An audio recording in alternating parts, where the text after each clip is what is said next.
Okay, so let's start. Good morning everybody, and welcome to our viewers, and thank you for tuning in the event, the ins and outs of financing of renovation one-stop shops. I'm Alessandro Smundo. I'm a research and policy officer of the Italian Sustainable Investment Forum. That is a non-for-profit organization with the mission of promoting sustainable and responsible investment and encourage the integration of environmental, social, and governance criteria into financial products and financial processes. This webinar is part of a series of events that is related to the Horizon 2020 project PadovaFIT Expanded, of which we are happy to be partner. The project PadovaFIT has been set up to respond to the current state of play regarding home renovations and energy efficiency in buildings. And this shows, in fact, a fragmented demand and a fragmented supply for which one-stop shops may be an answer. We point out that this event will be recorded. If you do not agree with this, please feel free to switch off your camera and change your name on Zoom. To stay up to date on the results of PadovaFIT Expanded, please follow us on Twitter and LinkedIn, as well as subscribe to our newsletter on the website padovafit.eu. After the event, we will send a follow-up email with all the materials of the webinar and a link to a short follow-up survey that is very important to us to evaluate the project. But now let's deep dive into our today event with no further ado. With maybe a short overview or why we are focusing on one-stop shops and on the importance of this instrument to home renovations.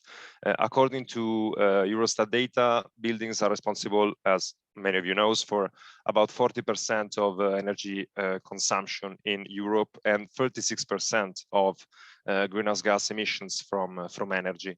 Nonetheless, every year, only 1% of the building stock are involved in energy efficient renovation. For this reason, since the climate neutrality targets were set at European level, the European Union pushed on the accelerator regarding energy performance in buildings.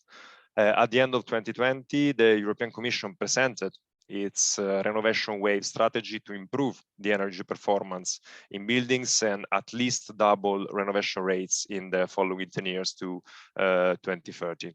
And to make sure that renovation lead to higher energy and resources efficiency. To achieve the at last 55% emission reduction target for 2030, the European Union must reduce buildings' greenhouse gas emissions by 60%, their energy consumption by 14%, and the energy consumption of heating and cooling by 18%. To update his targets at the end of 2021 in the context of the Fit for 55 package, the Commission made its proposal to recast the Directive 844 of 2018, setting new demanding targets to be reached. This framework, this policy framework underlines the importance of a coordinated action or coordinated effort of several actors to close the gap in financing building renovation and investing in building renovation, as well as finding innovative approaches such as one-stop shops. Energy efficiency and energy efficiency improvements do make sense economically and are already technically viable, of course, but the main reason why homeowners do not invest at this moment, or homeowners or public actors do not invest at this moment, ultimately lies in market failures. We face, as I said, a fragmented demand and a fragmented supply. So demand supply aggregation combined with attractive financial solutions is the main challenge to be faced, and one-stop shops, as I was saying, are crucial and maybe a crucial catalyst to do so, as recognized also by the European Commission. Following on from this, well, we as PadovaFIT have organized 2 other sessions on how to increase citizen participation in home renovation, how to scale up renovation in the European Union. The today panel will focus on the ground level practicalities of supporting the financing of such one-stop shops to meet supply and demand. And we hope to help those looking to set up an OSS to or to advance their current home renovation offers. One-stop shops and home renovation experts will share their successful experiences and successful business models that are responsible for generating the funds required to run an internal operation, as well as the financing offers for citizens and public actors looking to sustainably renovate their residential buildings or public buildings. We try to make this session as interactive as possible, and after speaker speeches, you will be able to ask, or during the event, you will be able to ask our panelists questions using the chat window of Zoom platform. We allocated roughly 6 minutes at the end of the slot. Unfortunately, 2 of our speakers will not be able to attend due to personal reasons, so we have a little more time for the Q&A session. And so do take this opportunity to clear up any lingering question you may have. To open today's session, I'm delighted to be joined by 3 speakers who are themselves experienced practitioners in this field and in the management of projects like one-stop shops. So please welcome Alessandra Montanelli, that is a consultant at CINLOC, that will share the experience of PadovaFIT Expanded Project. Edward Puig, co-founder and head of operation of GNE Finance, sharing the experience of Europace and Opengela, and Mohamed Amer, that is architectural engineer at Renovat, sharing its experience in energy renovation projects for several buildings in Vallonia. I would now like to invite Alessandra Montanelli to share her experience. So Alessandra, please, over to you. Thank you, Alessandra, for the introduction, and good morning, everyone. So let me share my slides. Which is, can you see the screen? Yes, we can see it. Okay, thank you. Maybe I can also. Okay, so thanks again for the introduction. I'm very happy to be here today and introduce our PadovaFIT Expanded Project. Before diving into the features of our one-stop shop, let me clarify that the project is still ongoing, so we are actually right now in the process of identifying the best structure to launch our one-stop shop, and more precisely, we are working on the business model and the identification of the best legal structure of this new entity that will be operating in the city of Padova in Italy. In doing this, so in our analysis, we are leveraging on the studies that we have conducted so far on the local context, focusing in particular on the citizens' need, on the existing building stock and the request for renovation, but also and mainly on the financial instruments available. Indeed, what is important is that in Italy, actually, we have a very favorable context. And currently there is a fiscal incentive that had a great effect on the home renovation sector, fostering really the intervention also from the residential point of view. So in this sector, in this context, our one-stop shop is focusing on a range of services supporting citizens along the whole renovation process, but focusing mainly on its setup and its monitoring. Our business model is indeed focusing on 2 different clusters of clients, the citizens and the other public authorities. First, the one-stop shop will support and motivate the homeowners, and then it will also provide monitoring services at the end of the work, acting as a third party, since it does not actually participate in the project design and in the work execution. So the main innovation refers to the simplification of the whole process, since, as also Alessandro was mentioning, we understood that this is the main criticality here in Italy. So actually our services could be clustered, and we are imagining and designing an info point, which is actually already running in Padova, and it aims to, of course, reduce the knowledge gap and the effort required to get access to all the information needed in this process. So to support citizens in gaining all the information. And we are also very pleased of the results that this info point is still having in the city. Then there will be consultancy services and a decision-making support to increase the share of awareness about the opportunities, the benefits coming from the energy home renovation. So even if we're still discussing about the consultancy services, we have a clear idea actually of what we could do. Indeed, there is the possibility to offer energy audits and building inspections in order to verify the project feasibility, at least from a technical point of view.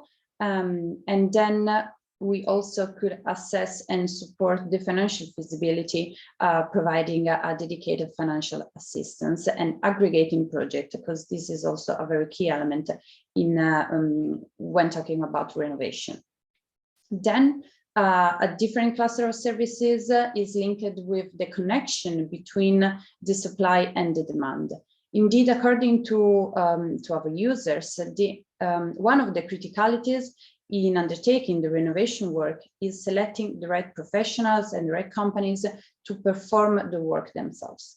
And thanks to these services, the one-stop shop is not overlapping actually with the market players, but it provides support to both the edges of the supply chain. So indeed the supply and the demand side, enlarging their basis, so their players. And finally, there will be the monitoring and follow-up services aimed at verifying that actually the works have been performed well, that energy savings have been achieved. And this may include also the support in the contracts. So in providing citizens with standard contracts and templates to support them also in this phase of the process. Alongside so the services for the final users, so meaning the citizens, our one-stop shop is also targeting to support other local authorities in activating their own process towards the implementation of their local platform. And this will happen providing them with specific advisory services, but also offering them the possibility to leverage on our tools, on our platform, so on the work that actually we are already developing in Padova, and that could be somehow scale up at a national level. So what is important is that in our view, the one-stop shop should offer a series of complementary services and act as a facilitator of the process without conflicting with the services that are already available on the market. So from a business model perspective, we have a cost structure that may include a series of fixed and variable expenses. Of course, we are thinking of this as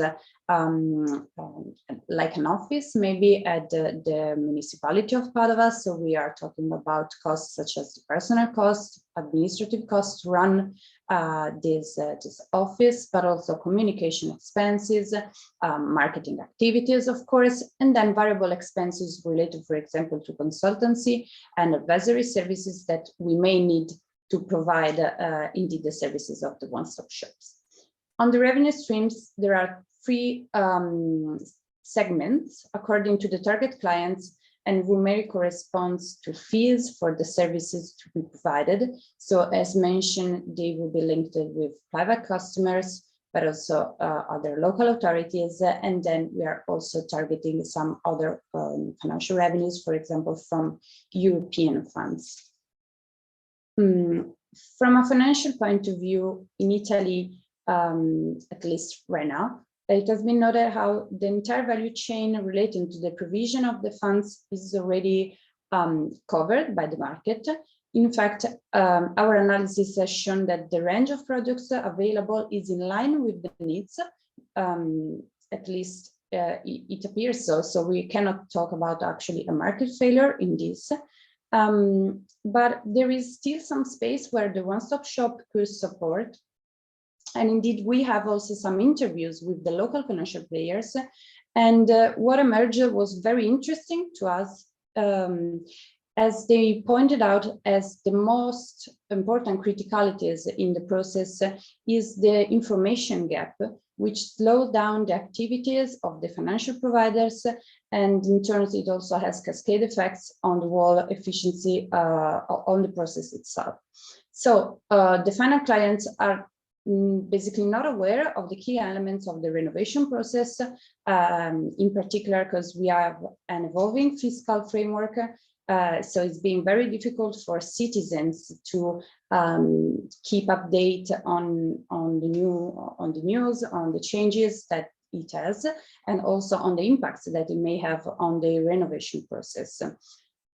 The effect of this lack of knowledge is that banks are overwhelmed with costly and inefficient tasks that are basically out of their scope and slow down their activities. So this is where the one-stop shop could play a key role. So in facilitating the knowledge also on the current fiscal scenario, on the current products, and to leave room for banks to focus on their only on the allocation of funds. In the following stage of the consultancy services, the one-stop shop could be helpful in assisting the following clients in understanding the basic aspects of the renovation. So after I've identified the type of intervention to carry it out and the financial options, the final users may be in the condition to interact with the construction firms or with the banks, for example, and receive a tailored technical and financial assistance by these players that, as I mentioned, are already operating on the market. A separate mention is needed then for condominiums. So in Padova, we have a very high share of multifamily buildings. Many of them are built in the 60s, so they are actually in need for renovation. And despite the current fiscal framework, which is again very favorable, they are encountering difficulties, so they are not undertaking such intervention because of constraints in reaching an agreement among the citizens involved. So the one-stop shop could also play a key role in supporting the administrator of the blocks in facilitating the decision-making process. So in this scenario, the one-stop shop is not perceived as a provider of financial resources per se, as I was mentioning, we have already players for this, but the one-stop shop should be a facilitator of the entire process, and this means that it is not a competitor for the operators already active in the market, but on the contrary, it is active in actually supporting also their activities. So both talking about banks and firms in change of executing the works and also reach potential new clients. So according to our view and our analysis conducted so far, income will be guaranteed by 3 different sources. We are still assessing the overall sustainability of the business model, but as mentioned, we are talking about 2 different classes of clients, citizens and local authorities. So citizens will pay a fee for the services that we were discussing. And the same is true also for local authorities. This would also be asked a fixed fee for the exploitation of the one-stop shop services. So if they would like to leverage on our platform, for example, or use our tools. Finally, we are also looking at European forest support or national instruments, as also the fiscal policy in Italy, the financial policy is also envisaging new opportunities on this, especially for one-stop shop and similar projects. So we are still working on this, on our business model, and we need to assess basically 4 different points and features. First of all, the operation, the market, the technical, and the economic feasibility on our one-stop shop. So these are the main questions that we are still trying to address. So will the one-stop shop work, and how? Who will be the main beneficiaries of each services? Which kind of resources are needed for the setup, and will be the structure be sustainable also from an economic point of view. So even if we are, as I mentioned, still running, we are still in the definition phase. We have some, maybe lesson learned or whatever recommendation that we would like to share with all of you today. So first of all, do learn on and about your local context and verify the effective needs, both from citizen side and financial players. For example, on the Padova experience, I can share with you, we were focusing at first on the creation of a new financial product. At the very beginning of the project, we thought that this would be the solution for our city, but actually we found out that that's not the right need. I mean, citizens are not in need for this, as banks are already providing such products, but they only need to be supported in accessing to these opportunities that are already available on the market. So this is a very important point. And then also give a key role to the local municipality, because in Padova we are really testing how the role of the municipality, of the public player is very important, because citizens trust the municipality, and if the same services will be provided by a private operator, maybe they will not be so effective. So this could be also useful for other opportunities. I think that's all from our side. If you have any question, of course, I'm happy to answer. Thank you. Thank you, Alessandra, for your very precise presentation about our one-stop shop. And next we have Edward Puig, representing GNE Finance. So please, Edward. Yeah, hello everyone. I'm going to try to share my screen. Here we go. Can you see my screen? What about now? Okay, now it's working. Great. Thanks, very good. All right, so good morning everyone, and thank you for inviting me to share our experience in one-stop shops. So I was asked to give this presentation a very specific angle, which is the economic viability of a one-stop shop, both from an internal point of view, meaning generating enough resources to sustain the activity of a one-stop shop, and at the same time, whether the one-stop shop is able to channel funding or financing to homeowners. So when answering this question, a couple of thoughts, initial thoughts. One is that for us, the key driver is to monetize. Monetize meaning being able to generate some revenues from stakeholders. And for that, there's an even a more important question, which is the only way to monetize is because someone is willing to give you money for an exchange of a product or a service. And in this case, it is a matter of creating value to those stakeholders. So who are those stakeholders that in the end are willing to pay? For us, is a crucial question. And there's no one single answer to this. Actually, my second thought is, this is an evasive question. It actually is a question that is constantly changing. That's also a comment that Alessandra made before, given the volatility or the uncertainty that we are now facing. The one-stop shop model is something that is being pushed and promoted and sustained and supported by the Commission and other public administrations. So it's a relatively, let's say, immature model. And now it coincides, or it clashed also with the pandemic and all the challenges that brought up. That at the same time brought also the next generation, which in my opinion is a very interesting force that is reshaping again this opportunity.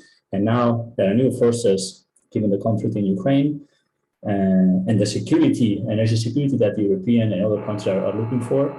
That is also to be taken into account on how to shape those business models that may or may not make this activity economically sustainable. So with these two thoughts, initial thoughts, and the angle I intend to approach my presentation, so I'll speak from two specific examples. Alessandro was saying, the Europace and Opengela, both happening in Spain. We have examples in other countries, but we'll focus on these two, basically because they are the two that have been running the longest. Actually, Europace came to an end last August after 42 months. So we do have an extensive experience on this one. Same thing for Opengela. So I'm sharing these two examples for a couple of reasons. One is because they share a lot of common results, but at the same time, they target different audiences. In the case of Europace, the principal target was single family, and the approach was at municipality level. So to Alessandra's point, and the involvement of municipalities actually is very important for many reasons that I can also try to complement, because what Alessandra said actually is basically our experience as well. Whereas in the Opengela program, here we're still targeting vulnerable multifamily citizens, and I'm not going to say homeowners because most of them are not homeowners. So there are two examples of trying to achieve the same objective, which is to promote energy efficiency in built environment, but targeting, I would say, two different target groups, and therefore two different challenges. And I would there say two different value propositions, because that's one of the key questions of the day.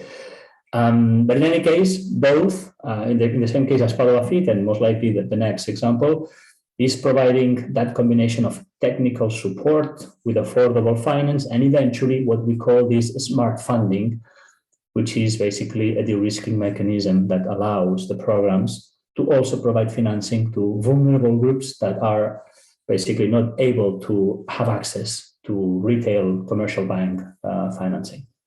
So this is, most of you most likely know, the canvas, the framework, the tool that we use to actually design the key activities that a one-stop shop should be put in place in order to deliver the value proposition. And we could spend, or I could spend a long time discussing about what the value proposition is, because that's in the end what we are offering to our clients for which they are willing to pay. And I insist on this because should not they be willing to pay, well, economic viability of this activity is going to be questioned.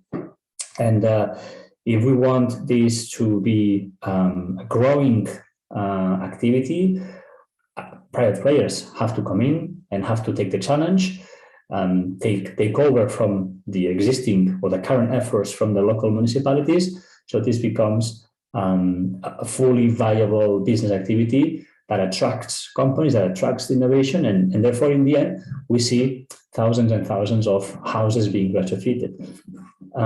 So that's why also I want to insist on the fact of what is the value proposition that one-stop shop, what is the value proposition that your one-stop shop is meant to deliver to your clients, and therefore who are your clients? We believe that the clients of these one-stop shops are twofold: the homeowners and also the professionals, because both they receive some value in a very different way. Homeowners, I think it's quite clear, which is they have their home retrofitted. We could actually discuss whether they are looking for a retrofitted house, whether they are looking for a better energy efficiency of their house, or rather they're looking for something else. Actually, we believe that people don't buy energy efficiency. People are not attracted to a project to retrofit their homes, because basically this is a very invasive process. It is it's a noisy, it is disturbing activity happening in your very intimate space, which is your home. So we believe that people are looking for eventually comfort, well-being, health in some cases, and also for certain segments of the market, they're looking for status. And I'm saying all of this not only to provoke some thoughts in the audience, but actually to share with you our experience, is that we have experienced that clients don't buy energy efficiency but they get more interested when we change our narrative, and therefore we change our communication, and we change even our value proposition. And instead of offering projects or a new boiler or a new heat pump, we offer better comfort, or even a house which market value may increase for a future sale. And I'm insisting on this because depending on what is your value proposition, well, everything else will depend on it, and your business will depend on it, and your revenue structure will depend on it, and even your cost structure will be based on your value proposition. So specifically to these two questions in terms of revenues, in terms of costs, well, for these two one-stop shops to deliver this value proposition, well, it is basically a service, because these one-stop shops are not performing the project. Someone else is performing the project. And that is an important point. So basically, in this case, to provide that service, to provide that technical assistance, basically you have people. You have people with different trainings, with different knowledge, with different backgrounds, who are able to address a plethora of very diverse and different questions, which that is actually one of the most complex challenges of a one-stop shop, that a homeowner, to go through a project or retrofitting endeavor, needs to answer a number of very different questions of very different nature: technical, operational, administrative, financial. So that requires that the service that the one-stop shop is providing actually is a broad service, which in the end, when you're thinking about what people to hire to provide that service, well, that is actually a complex question, because you need to have people who are able to deal with technical questions, with financing questions, but at the same time are able to communicate and explain and engage with those homeowners or with those professionals. And then, of course, if that one-stop shop is able to provide that service, meaning is able to generate value and provide value, then there's a possibility to monetize, because otherwise those one-stop shops are basically limited to grants, to donations, or any other form of public subsidy, which we all know that is not sustainable. So those two one-stop shops, or Europace and Opengela, were able to generate revenues from both homeowners and contractors. And actually, we are now developing a third revenue stream, which is from financial institutions that are offering their financial products through that one-stop shop. Because banks are, as Alessandra was explaining as well, banks are struggling to be able to provide financing to these projects, because basically banks, what they do is to assess whether a homeowner is credit worth or not. Whereas here in this case, the question is much more complex. And those one-stop shops are meant to and are expected to be able to translate what a bank needs into as well what a homeowner needs. That is also why if that one-stop shop, if that people in the one-stop shop is able to address these questions, well, they are entitled, and it's legitimate that they get some fees from all these different parties that are basically getting value offered. The homeowner sees its needs addressed. The professional basically is making business, as well as the finance institutions who are also making business because they're able to deliver finance to clients. So we were asked to share as well some financial barriers as one-stop shop that we faced. Well, clearly, these two one-stop shops have their own financial product. So, and we believe that this financial product needs to be affordable. And what we mean by affordable, basically, affordable means that every single month, what the homeowner is meant to pay for that financial product, well, actually doesn't impact their, let's say, family budget, meaning that it is an affordable monthly installment. And in the case of energy retrofitting, that requires long-term and competitive interest, something that the banks still today are struggling to offer.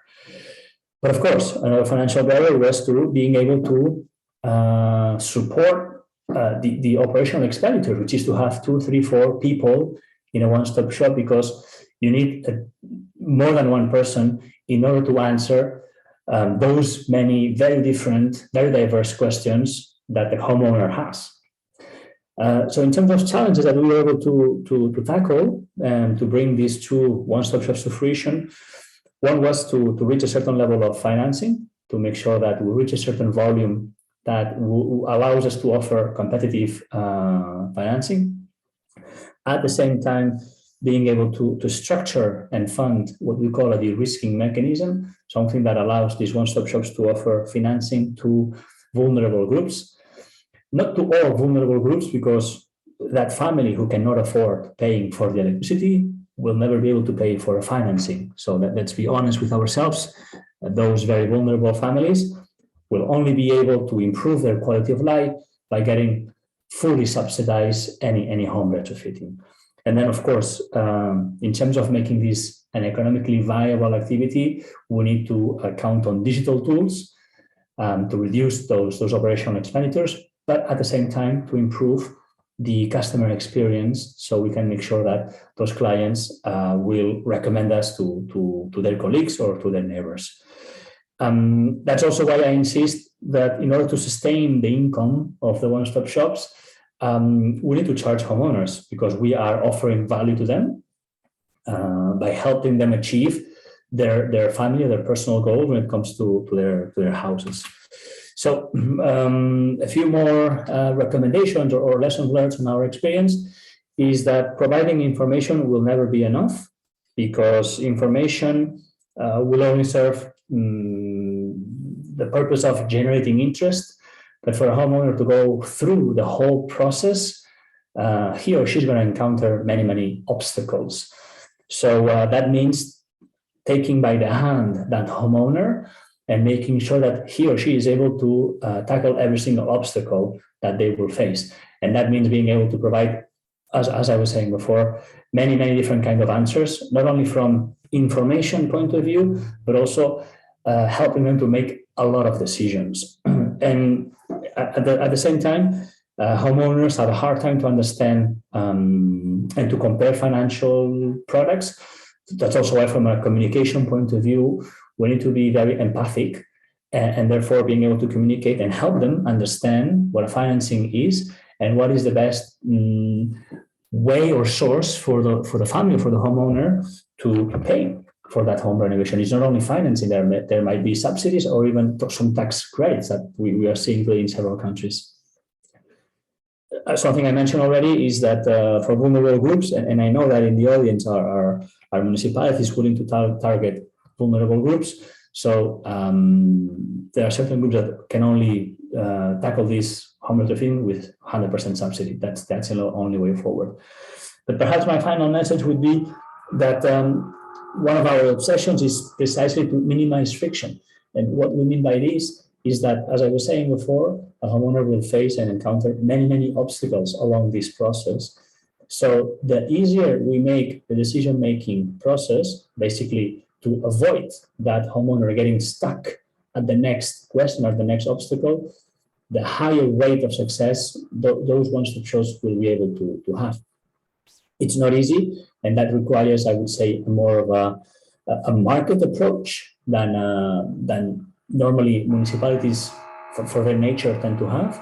So it is indeed a challenge for all of us to make this a great customer experience for homeowners willing to engage or embark in this very cumbersome and sometimes invasive process. So with those, I hope, some provoking thoughts, I'll pause here and be happy to address any questions that may come up. Thank you. Thank you, Eduardo, for widening the view on the role of one-stop shop.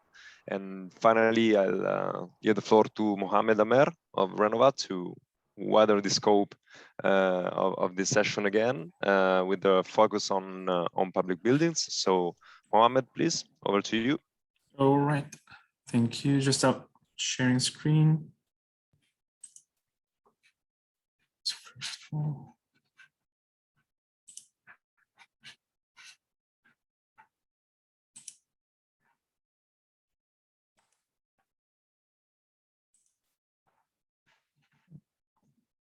you see the screen? Yeah. it's working. Okay.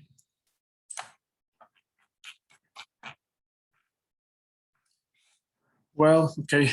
First of all, I can present. I'm doing this presentation on behalf of Salma Nasri, the director of Renovate.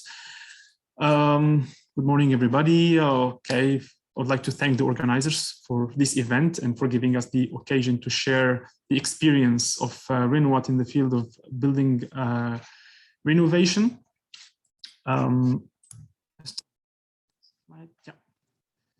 So Renovate, what is Renovate? Renovate is a delegated mission by the government of Wallonia in Belgium, and it's financed by the European Investment Bank and the Wallon region. So we provide a free consultancy for the local public authorities in Wallonia to help them reduce the energy consumption of their buildings, public buildings such as schools, hospitals, sports centers, administrative buildings, etc. So we are acting as a one-stop shop, ensuring a complete assistance for public authorities, starting from selecting the projects, the buildings, till signing the contract with the ESCOs or energy service companies through a public procurement, public tendering. Yeah, sorry. So first, the local authorities sign a convention to adhere to the purchasing organizations, so like to Renovate. And afterwards, buildings with the highest energy consumptions are selected. We do site visits, energy audits, and realize energy audits and calculating energy savings and presenting energy renovation scenarios. So once the public authority agrees on the renovation scenario, the tenders are prepared for the public tendering process following minimum energy saving requirements. So there are three types of contracts that are being proposed for innovation. So there is the long EPC or energy performance contract, short EPC, and the design and build contract. The choice of the contract is based on the several factors, such as the investment cost, the complexity of the building, and the maintenance level which is required for that building.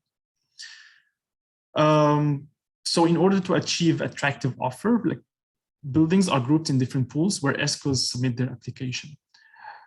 Generally, local authorities are responsible for financing projects. However, a part of the investment is already covered by the energy savings due to the proposed scenarios, and as well as the government's help by different access of subsidies based on the type of building renovated. So what are the financial barriers and challenges that we have? So, okay, talking about public authorities is more or less the same like homeowners or tenants. There's a problem with the budget. So to have a pure self-financing is usually impossible. And there is a huge dependence on the public subsidies by the government. Not to mention as well the added cost by the EPC contracts. Why it's more expensive than the normal contracts, because the companies needs to ensure that they achieve the energy savings. So there is by consequence there's additional cost for the types of materials used, the maintenance, and the studies that they do to ensure that the building is fully renovated and achieve the target. As well, there's a difficulty to compare the historical maintenance cost of the building and the maintenance cost proposed by the ESCOs, because it's always a matter of information. Sometimes there is a lack of information. It's really hard to get every single information about the buildings, starting from the building's characteristics itself, and as well as the history of it. Another barrier is something that we need to clearly communicate with the communes or the municipalities, that the renovation on buildings envelope, okay, it's not usually profitable for the short and mid-term, but it's rather for the long term, which I'm talking here about more than 20 years. And in Renovate, we try to convince the municipalities to make full renovation. So it's not just to change the boilers, or do some enhancement in the systems. No, we really opt for a full renovation for the buildings to achieve the EU targets and the CO2 reductions of CO2 emissions by 2050. And then comes the issue with adapting the finance by the banks, because the tendency for the municipalities to ask for finance by the banks, but to adapt it with the life cycle of the technical equipments and the life cycle of the EPC contracts, it's usually a bit of challenge. And at the end, okay, the bank financing remains the most convenient financial solutions, because if we're talking about millions of euros of investments for energy renovation, that's a big amount of money that's not feasible for every community. So how, sustaining the income, it's a bit different from, the typical one-stop shop, because it's the delegated mission by the government. So we are, the office is financed by the European Investment Bank and the region of Wallonia in Belgium. Therefore, we provide free support for the municipalities. The municipalities gratuit, it's an advantage for them. And a lot of, a big amount of money of the renovation that's needed for the municipalities to make the renovation is subsidized by the government. So that's also a big advantage that we have here. So what are the costs involved in the renovation? It's many things. In fact, it's just not the materials on which we use to renovate the buildings or to change the boilers, but it depends on the type of renovation that we provide. So it's either it's a deep renovation, a complete renovation, or what we call this quick win. So it's just punctual. We replace some glazings or change boilers. That's also a case that we have, but we tend to go more through the deep renovation. It depends on the cost of each action and the rentability, how it could be covered on the long term. As well, it's a big challenge as well to get the information about the building in terms of the energy consumption. If I'm talking the energy consumption, can we get pure reads of 1 year of energy consumption, or the readings are various? So we need to make, for example, to normalize the energy consumption, the actual energy consumption, so that we can estimate the energy savings in the future, precise estimation, which is needed for the type of contracts, the EPC contracts. So in that sense, the income here is the business model is a bit different. So in that framework, what are the lessons learned and recommendations we have? First of all, there's a challenge to convince the public authorities to adopt ambitious energetical policies. So it's the communication plays a big role in this mission. Then the detailed energy monitoring and data collection, that's also a big challenge, and it needs to be taken care of, starting from identifying the characteristics of the buildings, the type of occupation, the hours of occupation, the equipments existing already in those buildings, and the energy consumption. So if you have a counter, what does it cover? Does it cover, if you have big building has different departments or different locations, does it cover the whole building or just covers a part of the building? Does it have 1 counter, 2 counters, 3 counters, and so on? And then we opt for a holistic approach, like a deep renovation. And we believe that's the only way to achieve the long-term goals for the occupants and for the community in general. However, there are some technical lockings based on municipalities, because as I mentioned before, there's a problem in the finance. They don't have all the budget needed for a deep renovation. So in that case, we go for what's called the quick win. So we identify the optimal or the most crucial items, actions on which we need to take for those buildings to reduce the energy consumptions on the short or the mid-term, so that it's more rentable in this case. Here we are talking about energy, but as well we try to sell or not to sell, but to promote for the qualities behind the energy, like reducing energy consumption. So it's not just a matter of a bill to pay at the end of the year, but it's a matter of comfort as well. Because if we say, okay, we are going to add some insulation to reduce energy consumption, but what about the overheating? So there are some aspects that we need to take care, really take care while providing the scenarios, while making the consultations, to make sure that it really achieves the comfort and what matters also for the occupants, not only the building owner or the municipality. There is also the part which is related to the architecture, the heritage. So some buildings are really old. So how can we deal with that? So all of that we need also to take in consideration. So if we talk about the commitment also to the project, sometimes because we give a free service, we need to make sure that the municipalities also commit to what they ask for. Okay, we are going to provide some studies, but what happens if at the end, okay, no, we don't like it, or okay, it's not possible, or it's not feasible. So in that sense, we need to make sure as well that the target should be achieved. The municipalities, the client who is working with us, needs to be also convinced that it's really important to make improvements on the buildings that they have. And then, okay, about the contracts, the EPC contract, we say like we have 3 different types of contracts, but it's not only the only solution. We're also talking about the design and build, so that the main difference that there is no guarantee by the ESCOs on the energy savings. However, that's something also that we provide at Renova't. There is an online platform on which it allows to make the energy accountability.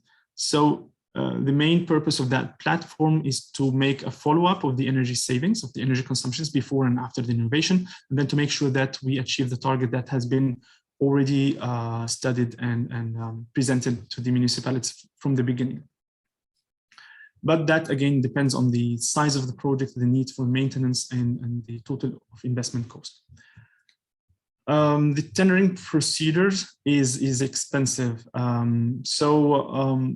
Many local authorities don't have the capacity to do it themselves. So we find that, okay, the model of a delegated mission or providing free service to the municipality is really efficient in that sense.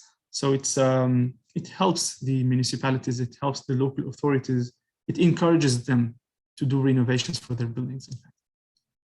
And the end, so the local authorities really need to be trained, because it's not just, okay, for example, like adding insulation or changing boilers and then, okay, we solve the problem. No, in fact, there is a responsibility as well for the owner of the building to make a good follow-up, to make sure that, okay,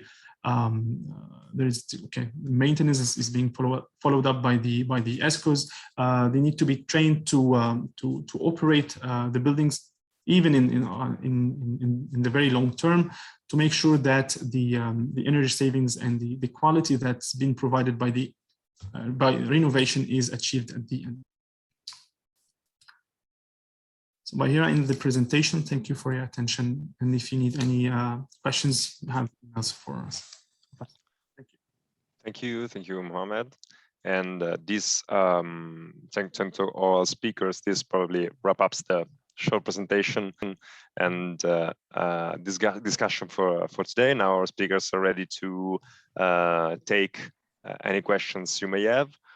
We have about 30 minutes for the Q&A session, and we received already a couple of questions, but please go on using the chat to submit your questions.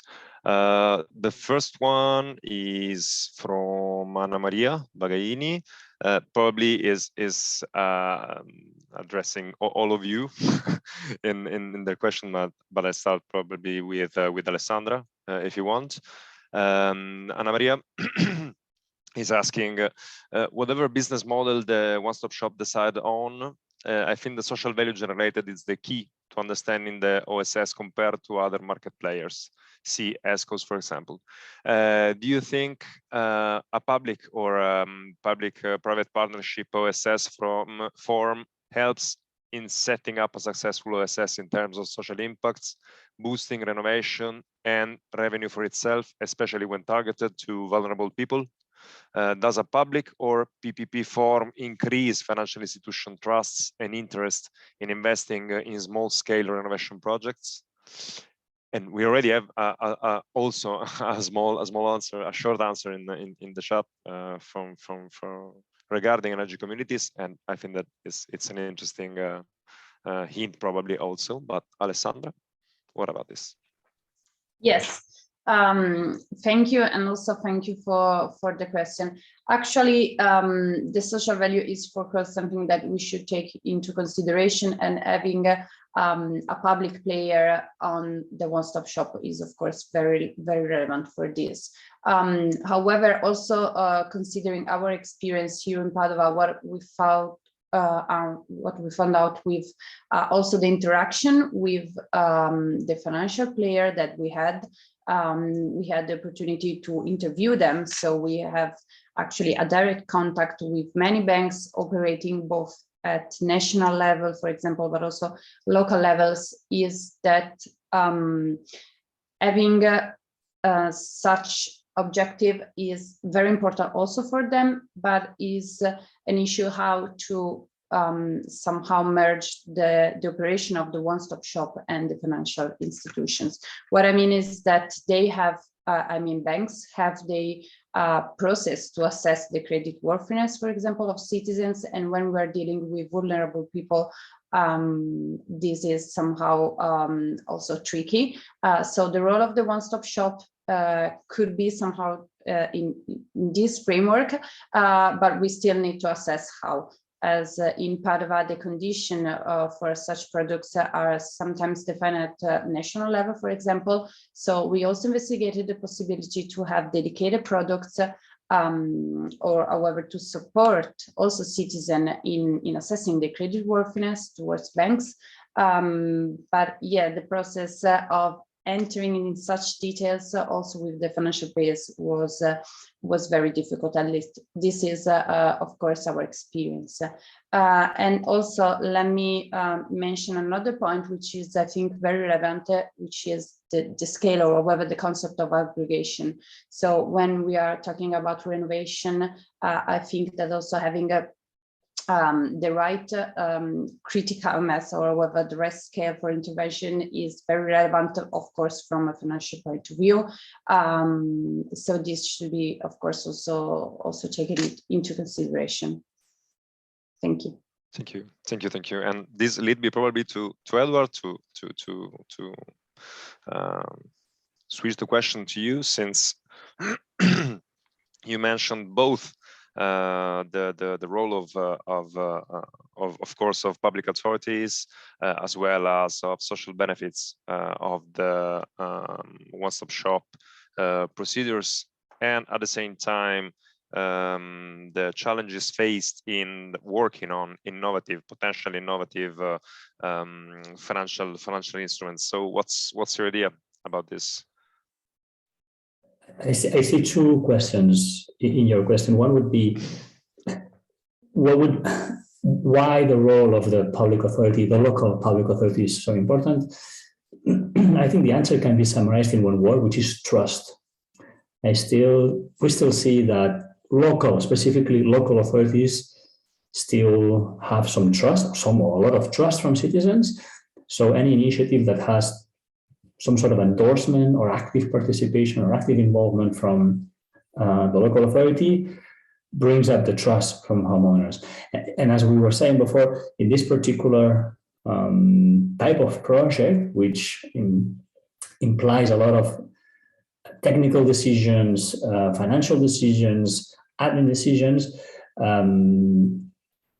in the building environment, in which I think we all know that all have some sort of bad experiences for lack of professionality, lack of knowledge, lack of skill. So that creates still a bigger barrier to be tackled by the homeowner. So if the local authority, by providing information, by endorsing, by putting in place some sort of a mechanism that helps the one-stop shop, for instance, to create a list of validated professionals, validated builders or constructors that somehow have this stamp or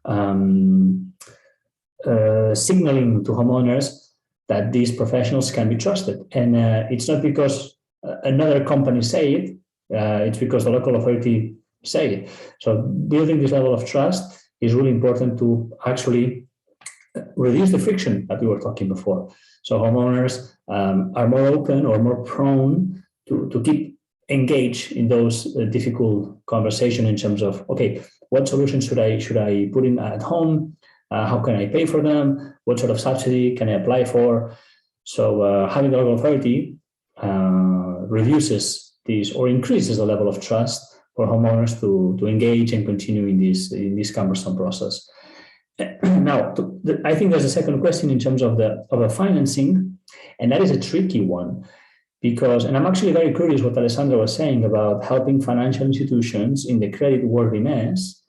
I'm very curious to understand what that does mean, because when we are doing those credit worthiness or those credit scorings, it is tricky to get the information from those vulnerable groups because whether we like it or not, some of them are illiterate. So when you ask for certain information, they cannot provide that information because they are not capable of producing that information. So that's indeed why, going back to your point, having someone they trust and that can actually get involved in gathering that information, which sometimes is sensitive information in terms of income, if they have any income or any other elements that we need to take a look at in order to understand what's their capacity to repay debt. So therefore, again, having the local authority involved in that process of gathering certain information is really important because also because I think they are more skilled, educated, even sometimes even more empathetic on how to communicate and talk and engage and build that trust with those vulnerable groups. So that's why it makes so much sense, these public-private partnerships, in order to, in the end, be able to help specifically vulnerable groups. I'll pause here because maybe I'm taking too long to answer your question. Thank you very much. And yeah, for sure, the concept of partnerships as well as communities is probably crucial for the success of these experiences. And thank you about your for your answer. And I have another question that maybe is probably both for Mohammed and Edward again, because it's probably addressed regarding already existing one-stop shops, and it's about the future and the actual situation and the future situation regarding not only to of course the war in Ukraine, but also to general trends that we faced in the last months.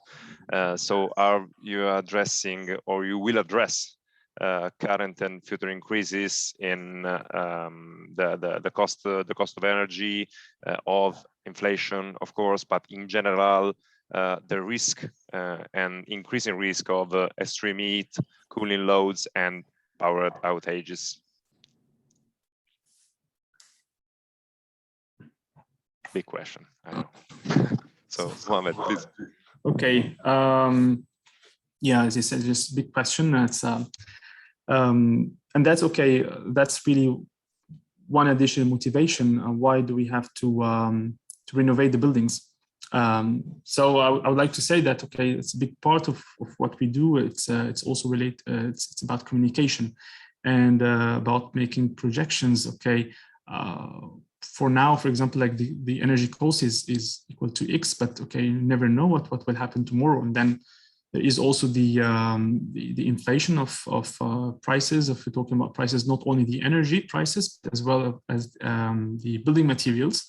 So it's much better to invest now than the next year. Given the situation as well, what the current situation about energy prices and the wars that's happening in Ukraine, that also influences and plays a big role in the decision making by the municipalities. Plays a big role in the financial projections that we provide for the municipalities as well. And if we're talking about financially, the energy savings that you have after renovation, that pays a good amount of what you're investing today. But the issue that it's on a long term. So that projection is really important to show, to present, and to convince why do we have to make it, why do we have to go through deep renovation. Thank you. Edward, if you want to ask something about this. It is indeed a complex question. I may use this topic of, in case of crisis, there are also opportunities, and I think it's a very case in our let's say industry or in our activity. Clearly, there are two conflicting forces. One would be the volatility of the situation, combined with the inflation that we were already suffering before the war in Ukraine, which from the homeowner's perspective is basically making the prices increase by the week. And that's also why when a one-stop shop is putting together a company or a home builder with a professional or with a homeowner, the budgets these days in 2 weeks or in 3-4 weeks are useless. And that also pushes the homeowner to a more uncomfortable situation. Say, okay, maybe I'll wait. Maybe I'll wait and the situation clears up a bit, so I don't feel this pressure to make a decision so fast. With the fact that the energy is also increasing, and so we want to do something in our home besides, of course, setting up our temperature at a lower degrees, but to do something to not only to that impacts our monthly energy bill, but at the same time has some impact in terms of energy security for the country. So, it's a difficulty, but I think it makes things more difficult for homeowners to make decisions. That's why, again, we believe that the authorities, not only the local, but also the national authorities, need to communicate first, but at the same time need to put in place not only the next generation deployment, but at the same time the information, the tools, so those homeowners understand that it's most likely one of the best decisions they can make.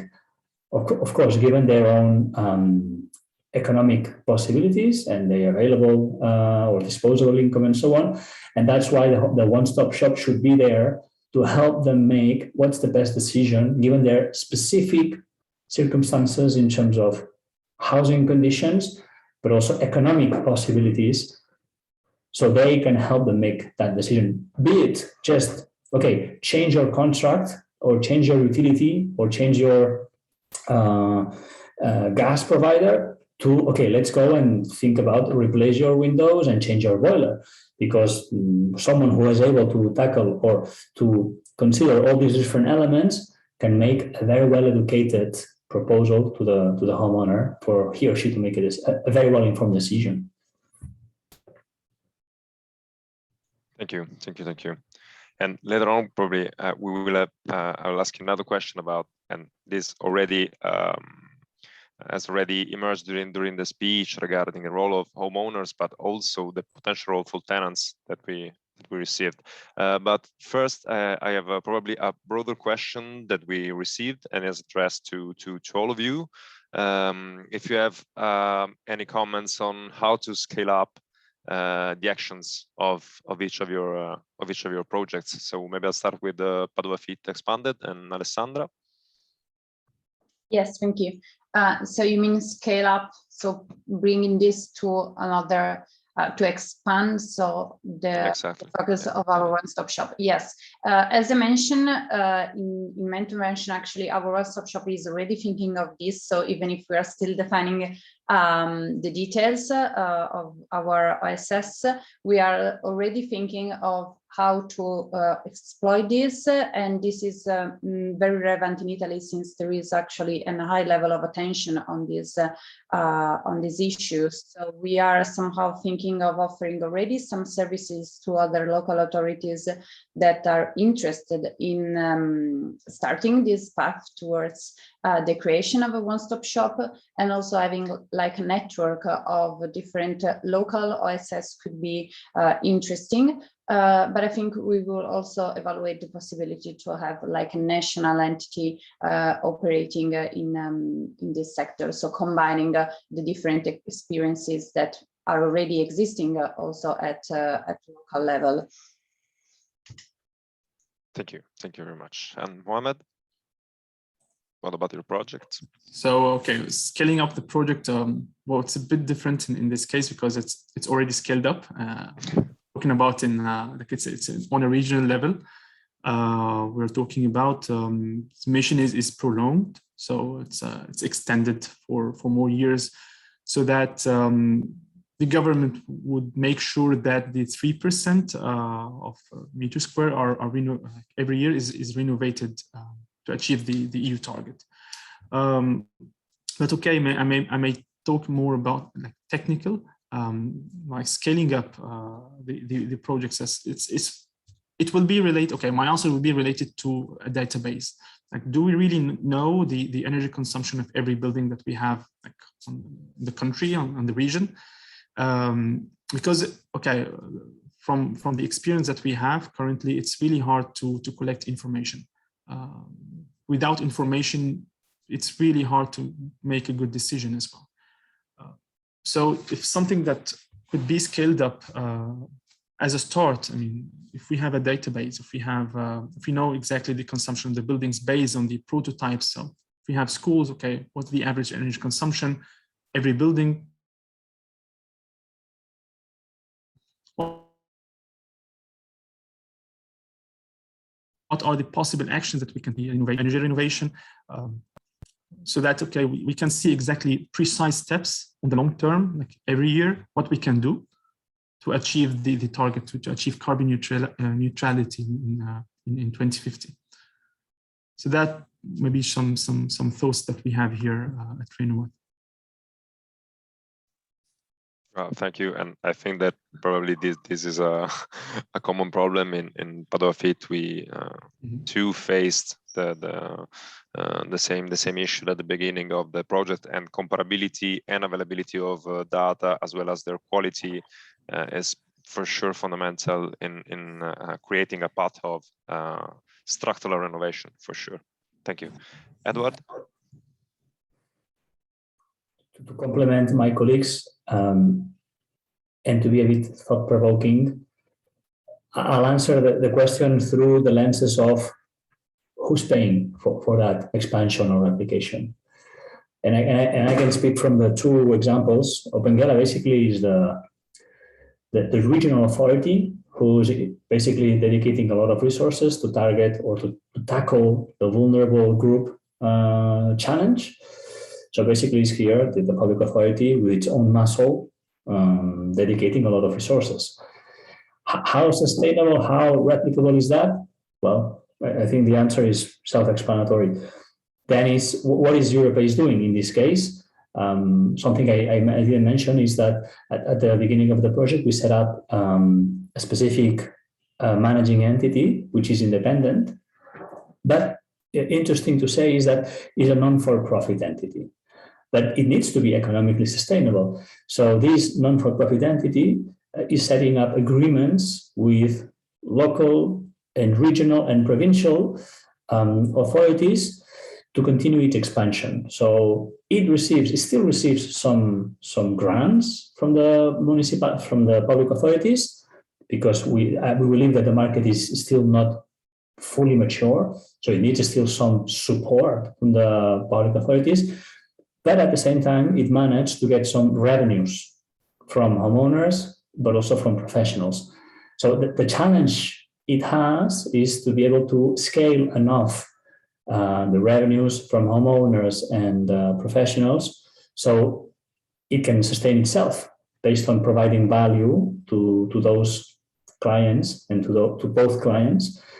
So the local authority can dedicate those resources eventually to other more pressing issues, such as the vulnerables or other social emergencies that may come up in the foreseeable future.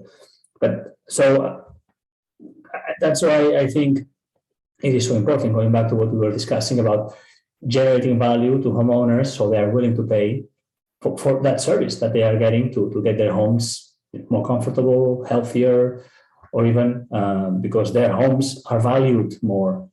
So that has a value that needs to be monetized as well. Thank you very much, Edward. And I'll stay with you for a little more specific question about how much are homeowners and companies willing to pay for the service of the OSS? Is this a percentage of the investment, for example? The easiest part of the answer is the professionals, because basically what they keep telling us is that the commercial effort is not their strongest skill. These people are better doing their thing, which is changing the plumbing or changing windows or replacing a boiler. They are not, in general, they are not good at selling. So they really appreciate that there's someone who is able to basically generate more projects and more deals for them. And they're happy to recognize a fee, which is normally a percentage of the size of their assignment or their project. In the case of the homeowners, we are still testing how much they're willing to pay for the service. We do have an experience in this case with medium high or high income families to which it's, let's say, easier to sell certain features in a project. When we talk about, for instance, environmentally friendly painting or recyclable insulation, or these things of what we call bioconstruction, there is a specific segment of the market willing to pay for a service to someone, help them to make all these different choices, painting, insulation, kind of windows, kind of elements in the piping. There is a service and they recognize this. For medium to lower level income, here is more challenging because at least in the countries in which we operate, this segment of the market, we say that have been spoiled because for decades, the retrofitting of buildings basically has been sustained by subsidies. Yeah, so we have this, bias in our minds that anything related to home retrofitting needs to be paid by our local authority. So that's why it requires some level of communication and education that's no longer the case. Well, but now we have the next generation funds. So again, the clients are asking to how can they grasp some of those next generation funds. So I think we are continuing or postponing the decision from homeowners to pay from their own pocket these projects. But that's part of I was saying, the changing environment that at the same time is an opportunity to channel those funds.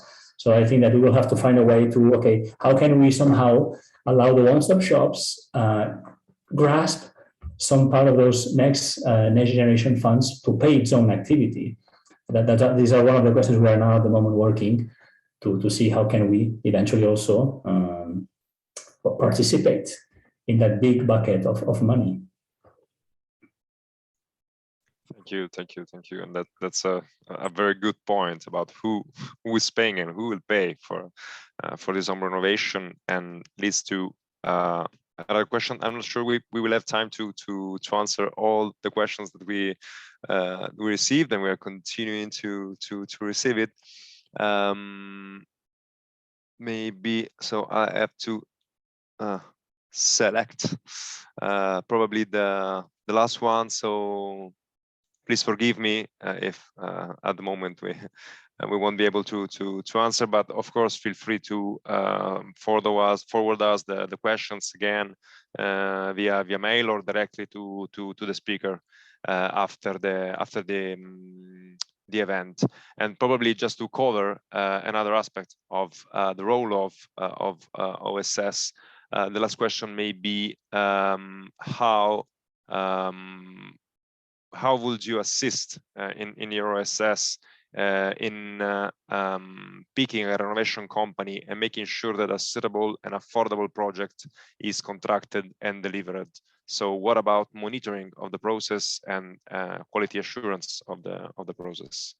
And probably yes to all of you.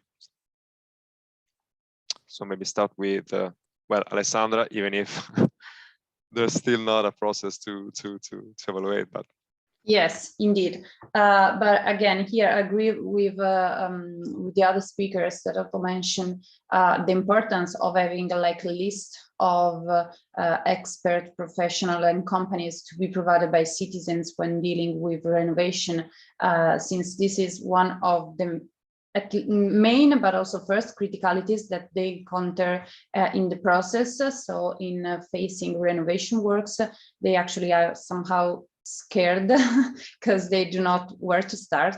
So having like a list of experts is very relevant. But also we have maybe we are lucky here in Italy since we have also some associations or whatever professional entities that do already grant the professionalities of these companies and experts.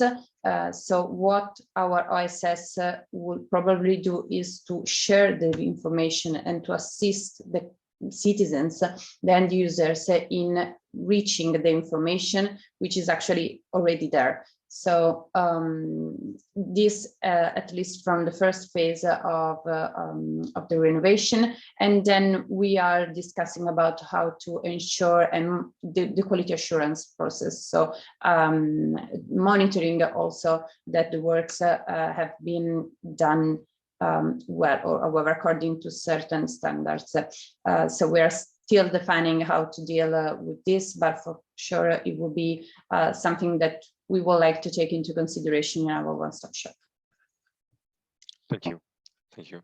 Mohammed, Edward, what about your experience? Yeah, absolutely. I can connect that with the point we were making before about the trust. The only way to build this trust is by precisely being there.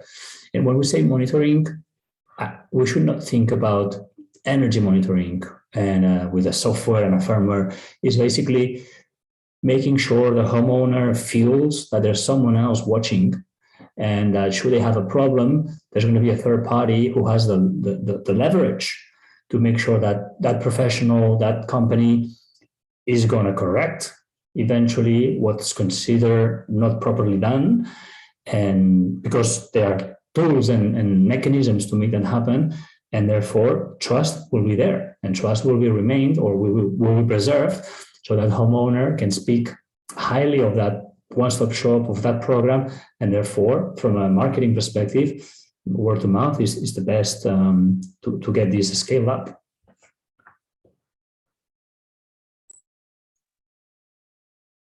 Thank you. Mohammed? Okay.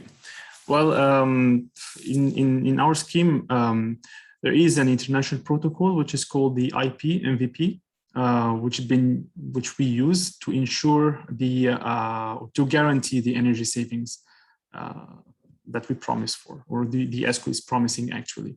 So there is a strict way to measure and verify the gains in that sense, and that's also a part of the contract that we have, the energy performance contract. So that type of contract is also based on the concept of bonus malus. So if the ESCO did not achieve the target, okay, what will happen? They will pay the extra bill. So if they say, okay, we have a 50% of savings, and then no, it's only 40, they will pay the 10%.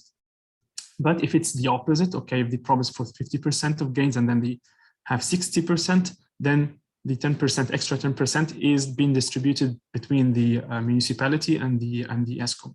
So that's okay. That's a more strict way of following up the energy savings.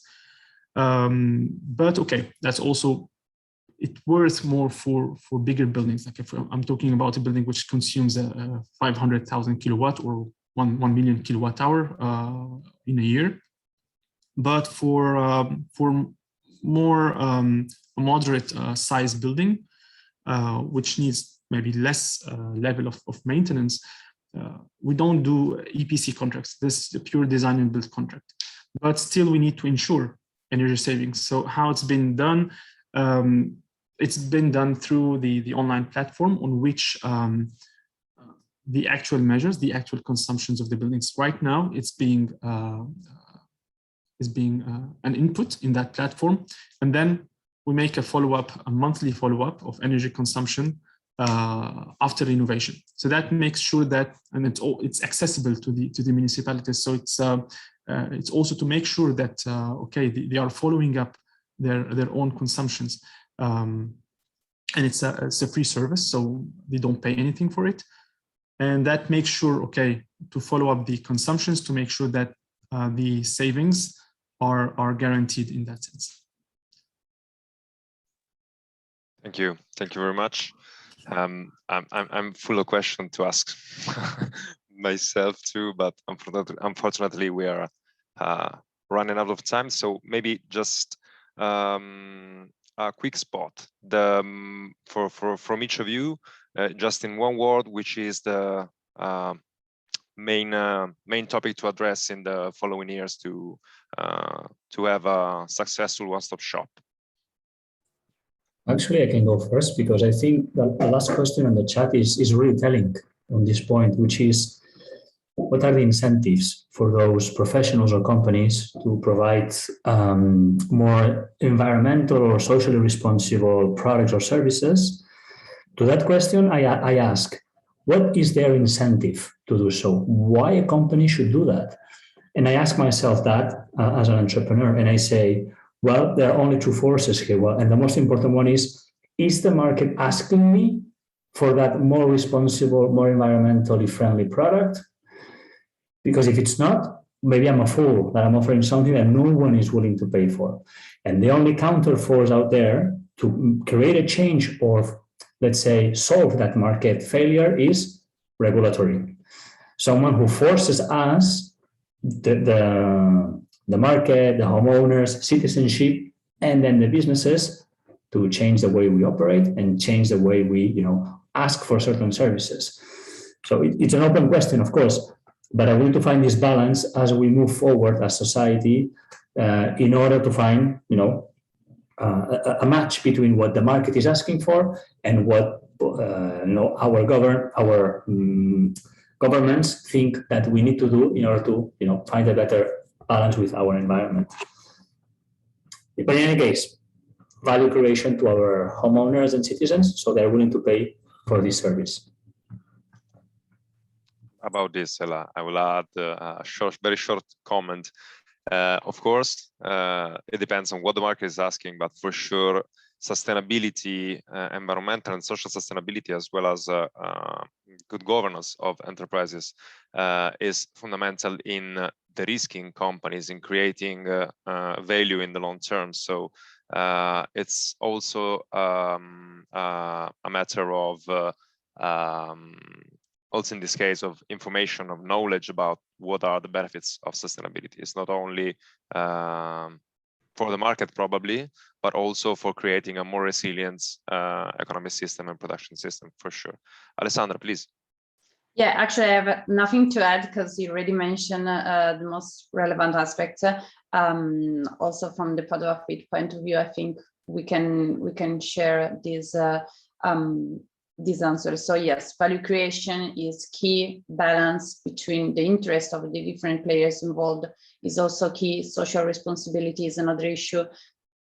So we need to take this all together into consideration and find the right way to address everything. Thank you. Mohamed? Yeah, okay, it just would be a complement of what you have already said. I may just add, okay, in our opinion, it's also important to have a balanced approach, a top-bottom and bottom-up approach. So it's the governmental intervention and in terms of policies, in terms of subsidies, in terms of making the mechanisms, the measuring campaign is inevitable to make it successful. Together with the society, with the community, knowing and understanding the value of living in a better environment. That's also inevitable. Thank you. So thank you to all our speakers and all the audience. This wraps up the today's session of PadovaFIT webinar session about ins and outs of financing one-stop shops. Again, please remember that after the event you will receive all the materials of the webinar through your mail, via mail, with a short survey. For any more information or question, please follow us on Twitter and LinkedIn, as well as subscribe to our newsletter on PadovaFIT.eu. And of course, I really apologize for not being able to answer all the questions that we received, but please feel free to send them again via mail in order to forward them to our speaker if you're interested. And see you to the next webinar. Thank you all and have a nice day. Bye. Thank you. Thank you. Thank you.